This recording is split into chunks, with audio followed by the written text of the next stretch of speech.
राजे शिर्के लोकवृत्तमध्ये तुम्हा सर्वांचे स्वागत। पाहूयाच्या ठळक घडामोडी। त्यांची विना क्रमांकाची वडाप व्हॅन साताऱ्यातील खुलेआम दृश्य। जिल्ह्यात गोकुळ जन्माष्टमी उत्साहात साजरी। घेवड्याला पीक विमा संरक्षण मिळण्याची शेतकऱ्यांची मागणी। एमआयडीसीतील भूखंड लाटल्याप्रकरणी रवी साळुंखेवर गुन्हा दाखल करावा, प्रादेशिक अधिकाऱ्यांचे पोलिसांना लेखी पत्र। चायना वस्तूकडे नागरिकांची पाठ, दुकानदारांचेही स्वदेशी मालाकडे कल। 20 मीटर वाटपाची नोंद न घेणाऱ्या 3 जणांचे निलंबन। आणि महाबळेश्वर बहरले। बातमीपत्र सविस्तर। साताऱ्यात एकीकडे वाहतूक विभाग वाहतुकीला शिस्त लावण्यासाठी प्रयत्न करत असताना दुसरीकडे मात्र पोलिसांची व्हॅनच विना क्रमांकाची आढळून आल्याने नागरिकांमध्ये संतप्त वातावरण निर्माण झाले आहे। एकीकडे वाहतूक शिस्तीसाठी पोलीस असा प्रयत्न करत असताना जिल्ह्यातील पोलीस ठाण्याच्या पोलीस व्हॅनचा विषय ऐरणीवर आला आहे। कारण बहुतेक पोलीस व्हॅन चालक हे सीट बेल्ट वापरत नसल्याचे वास्तव आहे। असे असतानाच पोलीस व्हॅनला नंबर प्लेट ही नसल्याचे समोर आले आहे। संबंधित पोलीस व्हॅनमध्ये संशयित आरोपींचा भरणा दिसत असून पोवई नाक्यावरून ती सुसाटपणे निघून गेल्याचे चित्र दिसून आले। पोलीस व्हॅनच्या या वडाप दर्शनाची चर्चा जोर धरू लागली आहे। पोलिसांच्या या भोंगळ कारभारामुळे नागरिकांमधून तीव्र संतापाची लाट उसळत आहे। सर्वसामान्यांना एक न्याय व पोलीस व्हॅनचा दुसरा न्याय हे चुकीचे असल्याचा आरोप सध्या होत आहे। गोकुळ जन्माष्टमी निमित्ताने विविध मंदिरांमध्ये धार्मिक कार्यक्रम तसेच बालगोपालांपासून युवकांपर्यंत सर्वांनी दहीहंडी फोडून अगदी आनंदी वातावरणात कृष्ण जन्मोत्सव साजरा केला। विविध ठिकाणी कार्यक्रमाचे आयोजन करण्यात आले होते। तसेच भगवद्गीता व श्रीकृष्ण स्तोत्राचे पठण झाले। जन्माष्टमीच्या मुहूर्तावर विशेष पूजा, जन्मकाळ, जन्म अध्याय निरूपण, सहस्त्र तुलसी दल अर्पण, महाअभिषेक, आरती व प्रसाद वितरण करून जन्मोत्सव साजरा करण्यात आला। या ठिकाणी गोपालकालानिमित्त शाळांमध्ये लहान मुलांची दहीहंडी झाली। तसेच युवकांनी देखील दहीहंडी फोडून आनंदोत्सव साजरा केला। या दरम्यान आकर्षक सजावट, विद्युत रोषणाई तसेच महारांगोळ्याही पाहायला मिळाल्या।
पावसाचे प्रमाण कमी असल्याने शेतकऱ्यांनी घेवड्याची पेरणी महिन्यापूर्वीच केली। मात्र पावसाने पूर्ण उघडीप दिल्याने घेवड्याचे पीक कसे येणार या चिंतेत शेतकरी सध्या आहे।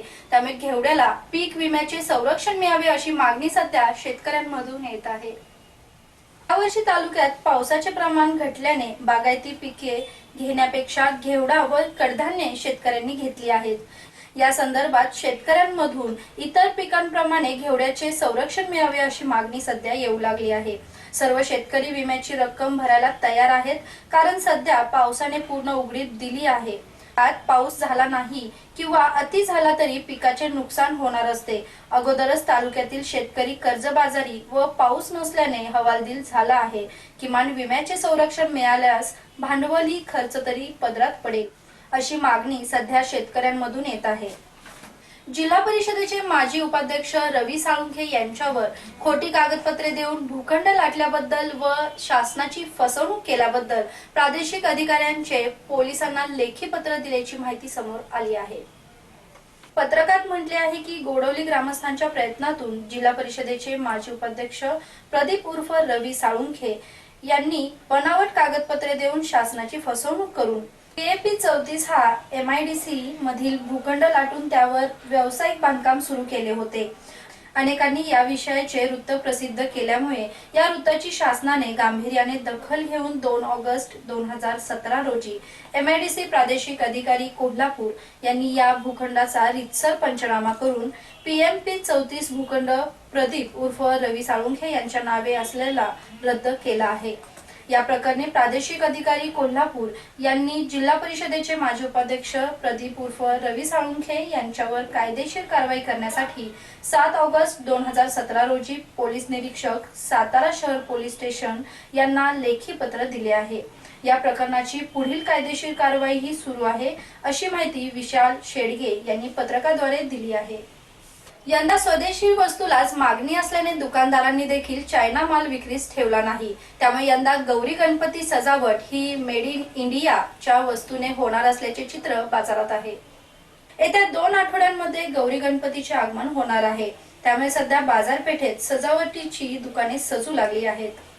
चायना वस्तू दिसायला आकर्षक व स्वस्त असल्याने गेल्या अनेक वर्षांपासून या वस्तूंना ग्राहकांची मागणी होत होती।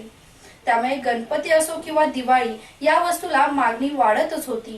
परंतु यंदा भारत आणि चीन मध्ये सुरू असलेल्या संघर्षामुळे नागरिकांनी स्वतः चीनच्या वस्तू वापरण्यास बंद केल्या आहेत। याचा परिणाम यंदाच्या गणेश उत्सवावर झाला आहे। याचाच एक भाग म्हणजे यंदाच्या गणेश उत्सवाला काही दुकानदारांनी चायना माल विक्रीसच ठेवला नाही। वीज ग्राहकांना वीज मीटर देताना त्यांची नोंद न ठेवणे, कायमस्वरूपी वीज पुरवठा खंडित, थकबाकीदार ग्राहकांना वीज मीटर देणे अशा विविध अनियमितता करणाऱ्या 3 अभियंत्यांवर महावितरणाने निलंबनाची कारवाई केली आहे। महावितरणाच्या मीटर वाटपात अनियमितता करण्यात येत असल्याच्या तक्रारीची दखल घेत महावितरणाचे अध्यक्ष व व्यवस्थापकीय संचालक संजीव कुमार यांनी मुख्यालयातील अधिकाऱ्यांना मीटर वाटपाच्या नोंदीबाबत काही परिमंडळांना प्रत्यक्ष भेट देऊन त्वरित तपासणी करण्याचे आदेश दिले होते। त्याप्रमाणे कल्याण, नाशिक, अहमदनगर, औरंगाबाद व जळगाव येथील मीटर वाटपाच्या नोंदीची तपासणी केली। कंपनीतर्फे विकत घेतलेल्या प्रत्येक मीटरची नोंद ही महावितरणाच्या ERP प्रणालीमध्ये ठेवण्यात येते।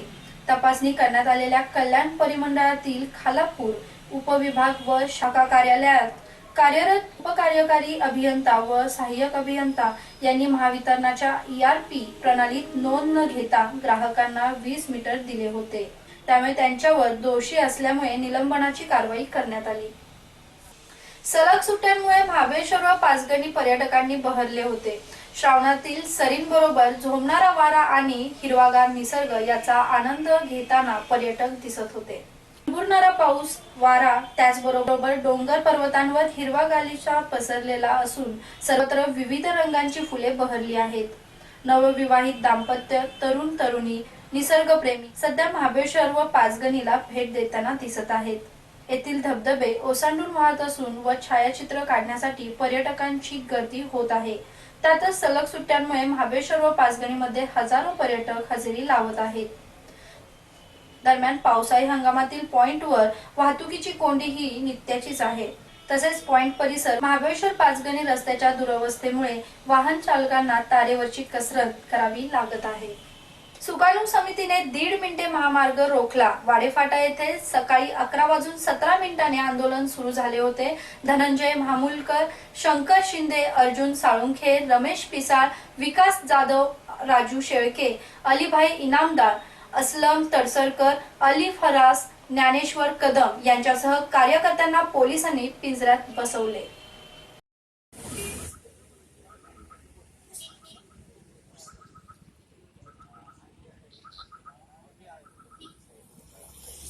पुन्हा एकदा पाहूयाच्या ठळक घडामोडी। विना क्रमांकाची वडाप व्हॅन साताऱ्यातील खुलेआम दृश्य। जिल्ह्यात गोकुळ जन्माष्टमी उत्साहात साजरी। घेवड्याला पीक विमा संरक्षण मिळण्याची शेतकऱ्यांची मागणी। MIDCतील भूखंड लाटल्या प्रकरणी रवी साळुंखेवर गुन्हा दाखल करावा, प्रादेशिक अधिकाऱ्यांचे पोलिसांना लेखी पत्र.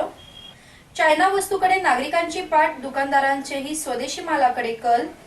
वीज मीटर वाटपाची नोंद न घेणाऱ्या 3 जणांचे निलंबन. आणि महाबळेश्वर बहरले.